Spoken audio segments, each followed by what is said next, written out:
जय गुरु जी। संगत जी, गुरु जी के दरबार में आप सभी का बहुत बहुत स्वागत है और इंटरनेट द्वारा जुड़ी ग्लोबल ई संगत का भी गुरु जी के दरबार में बहुत स्वागत है।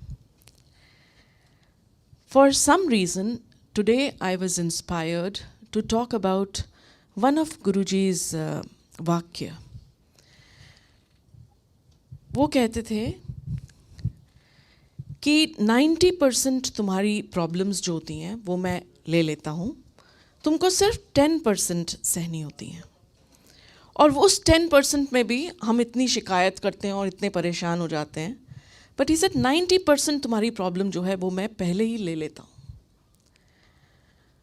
So this got me thinking and कि वो तो महाशिव हैं, तो वो 90% प्रॉब्लम हमारी क्यों लेते हैं, वो 100% क्यों नहीं ले लेते? It's so simple, like if he is blessing us तो why keep that little bit? He can bless us completely and it was no difficulty because he said कि सूर्य चंद्र भी मेरे से पूछ के उगते हैं, तो उनके लिए हमारी प्रॉब्लम्स कंप्लीटली एलिमिनेट करना तो बिल्कुल भी मुश्किल नहीं था। फिर वो 10% क्यों रखते थे, क्यों हमें सहन करने देते थे? इसमें मुझे थोड़ी सी क्लैरिटी मिली and that's why I was so inspired to share it with you. Like you, I am a Sangat and I am also connecting to him. So as I get the clarity, I feel the clarity will help you also. Again, nature gives us examples. जब एक पेड़ उगता है एक seed से, तो वो जो सीड होता है वो सबसे पहले धरती में अंदर की तरफ उसकी जड़ें उगती हैं और वो सीड अंधेरे में नीचे की तरफ उगता है। Before we see a plant on top, the seed grows downwards into darkness. और वहाँ पर जब वो ग्रो करता है, वहाँ से ज़मीन से, धरती माँ से वो मिनरल्स लेता है, वो सॉल्ट्स लेता है, वो पानी लेता है। Paani is a liquid, it's water, it's and emotions are like water. तो धरती माँ से उसे एक तरह से प्यार मिलता है और जब भी आपको प्यार मिलेगा तो वो प्यार आप तक कभी भी सीमित नहीं रह सकता। When you get love, it has to go out, it has to spread out. तब जब धरती माँ से उसे वो प्यार मिलता है, वो उसको स्प्रेड आउट करने के लिए ब्रांचेस निकालनी शुरू कर देता है और जब उसकी ब्रांचेस निकलती हैं तो फिर वो भी इनफ नहीं होता, he has to touch the other people. सिर्फ ब्रांचेस निकलने से ही, and when he starts touching other people, वो लीव्स उसके खिल जाते हैं ताकि वो इंफॉर्मेशन आसपास से कलेक्ट करे। और लीव्स किसकी तरफ उगते हैं? Towards light, and light is guru ji, towards the source.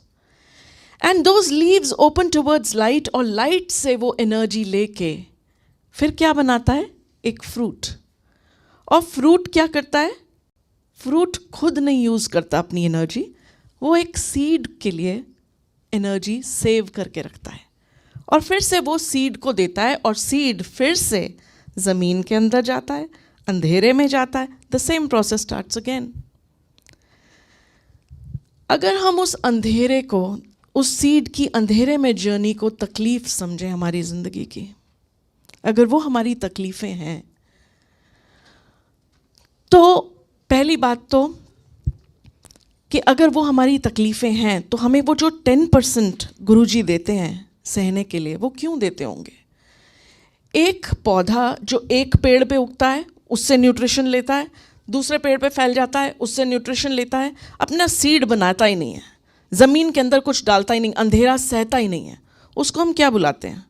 Parasite. तो गुरुजी ने हमें इतनी डिग्निटी दी कि हम अपने आप को पैरासाइट ना बना लें।